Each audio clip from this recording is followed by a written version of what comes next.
More than £50 million was stolen in London alone last year. It's 6:15 p.m. on October 10th, 2024, and the golden glow of dusk bathes Mayfair, London's playground for the ultra-rich. A couple saunters down a quiet street, dripping in wealth. The man's wrist gleams with a 40,000-pound Rolex Sky-Dweller, its diamonds winking under the streetlights. The woman's Patek Philippe rose gold, worth a cool 70,000 pounds, catches every eye. They're the kind of targets that scream money and danger. But here's the kicker. These aren't clueless tourists. They're undercover cops. And the predator stalking them is about to walk into a trap that'll blow open a billion-pound criminal empire. This is the story of the Rolex Rippers Last Heist, a heart-pounding police sting that exposed an Arab gang's reign of terror from Algeria to London's financial core. London's hidden war, a city under attack. London, 2024, is a city of contrasts. By day, it's a global hub of finance, fashion, and culture, where billionaires sip champagne in Mayfair's private clubs and CEOs close million-pound deals in skyscrapers. But by night, a darker reality creeps in, one the glossy tourist guides don't show.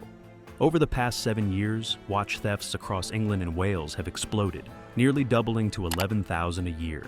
In London alone, 6,000 watches were snatched last year. That's 16 every single day, enough to fill a small jewelry store. These aren't smash-and-grab jobs by desperate amateurs. These are calculated, violent heists targeting the world's most expensive timepieces.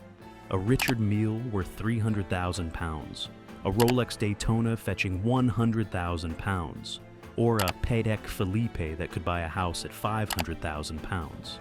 If those numbers make your jaw drop, give this video a like to let me know you're as hooked as I am. But here's where it gets insane. International business moguls, the kind of people who jet set to close global deals, are starting to skip London.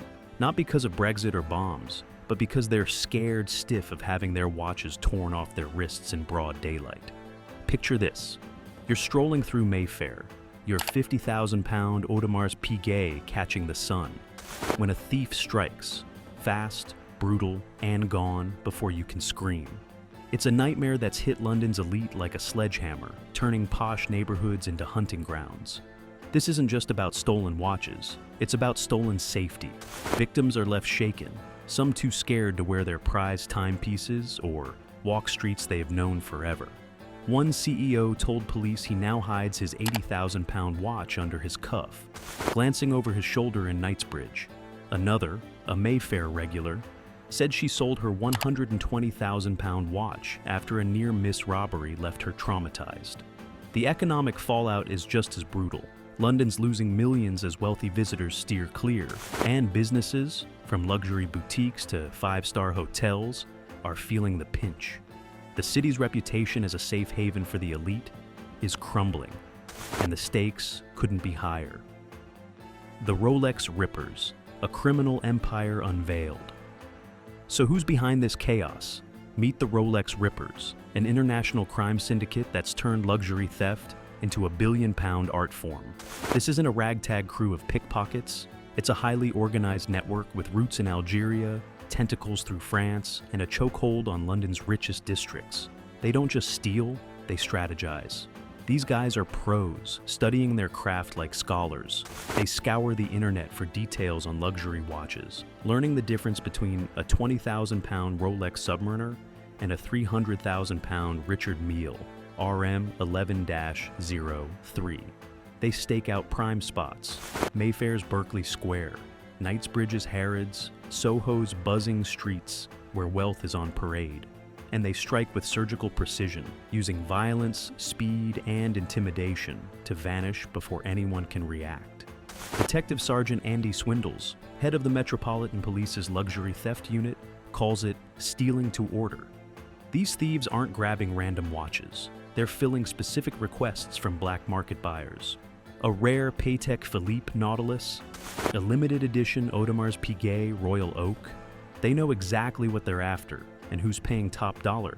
In a single day, a skilled thief could walk away with 500,000 pounds, more than most people earn in a lifetime. But the real damage isn't just financial. These thefts are eroding London's soul, making its most glamorous neighborhoods feel like war zones. And the criminals, they're not even sweating it, thanks to a slick operation that spans continents. Let's zoom out to see how this empire works. It starts in Algeria, where recruiters scout young, ambitious men like 21-year-old Jacob Harkit, promising them riches for their skills. From there, the pipeline runs through France, where stolen goods are funneled to black market dealers. By the time the watches hit London, they're already sold, destined for collectors in Dubai, Hong Kong, or Moscow. The Rolex Rippers use encrypted apps like WhatsApp and Sarab to coordinate, social media to spot targets flaunting their wealth, and international borders to dodge police. It's a criminal masterpiece, and for years they operated with near impunity. The breaking point: London fights back. By late 2024, London's Metropolitan Police had had enough. The Rolex Rippers weren't just stealing watches, they were stealing the city's future. Businesses were hurting, residents were scared, and the Met's reputation was on the line. They needed something bold, something unprecedented. Enter Operation Timekeeper, the most audacious sting in British policing history. The plan? Become the bait. 2 undercover officers, their identities still under wraps, were handpicked for a mission that demanded ice-cold nerves and unshakable courage. These officers weren't just playing dress-up. They were walking into the lion's den, wearing genuine luxury watches worth more than most people's homes. The male officer sported a 40,000-pound Rolex Sky-Dweller, its blue dial and diamond markers screaming wealth. The female officer wore a replica Patek Philippe rose gold, crafted so perfectly it could pass for the 70,000-pound real deal. Together, they were a 110,000-pound target, strolling through Mayfair's most dangerous streets, begging to be robbed. But they weren't alone. Hidden in the shadows were backup teams, high-tech surveillance cameras, and plainclothes officers tracking every move. This was a trap designed to catch the Rolex Rippers red-handed. Pause for a second to appreciate the sheer guts of these officers. Imagine walking through a crime hotspot, knowing you're a walking bullseye, your heart pounding as you wait for an attack. If that kind of bravery blows your mind, smash that like button and share this video with someone who respects what our police do to keep us safe. Because what happens next is straight out of a blockbuster. The Sting, a takedown in Mayfair. For hours, nothing happened. The officers looped their route from Berkeley Square to Hayes Mews, their watches glinting, their steps deliberate. They were visible, vulnerable, and irresistible to any thief. Then, at 6:15 p.m., the moment arrived. Jacob Harkit, a 21-year-old foot soldier in the Rolex Rippers network, had been watching. He'd tailed them for minutes, his eyes locked on the female officer's Patek Philippe. He thought he'd found the perfect mark. He was dead wrong. CCTV footage, later shown in court, captures the chaos. Harkit moves in, casual but focused, blending into the evening crowd. In one fluid motion, he lunges, grabbing the Patek Philippe and yanking hard. But the watch doesn't budge. Designed to resist easy removal, it buys the officers precious seconds. The female officer spins, not with panic, but with precision, her training kicking in. The male officer grabs Harkit, and suddenly, the tourists aren't victims, they're predators. Harkit's face, caught on camera, shows the moment he realizes he's screwed. The chase is on, but it's over before it begins. Backup officers flood the scene from every angle, sealing off escape routes like a net closing around a fish. Harkit drops the replica watch in the panic, and within seconds, he's on the ground, cuffed and dazed. But the real jackpot comes next. 3 other men, part of the same crew, are spotted lurking nearby, trying to slip into the crowd. The trap didn't just catch a thief, it exposed an entire team. Mohammed Nos, 34, is nabbed immediately, his cool demeanor crumbling as officers swarm. Adel Mohammed, 31, and John Janice Omri, 37, manage to vanish, but their faces are caught on camera, and they're later convicted in absentia. Warrants for their arrest are still active today, a reminder that the hunt isn't over. But the biggest win isn't the arrests, it's what police find next. Nos's phone is a treasure trove, revealing searches for Richard Mille watches the day before the heist. This wasn't a spur-of-the-moment crime. It was a meticulously planned hit, part of a global operation. If this takedown has your pulse racing, hit that like button and drop a comment to let me know you're loving this deep dive, because the story's about to get even crazier. The investigation: a billion-pound conspiracy. In the hours after the sting, detectives went to work, and what they uncovered was staggering.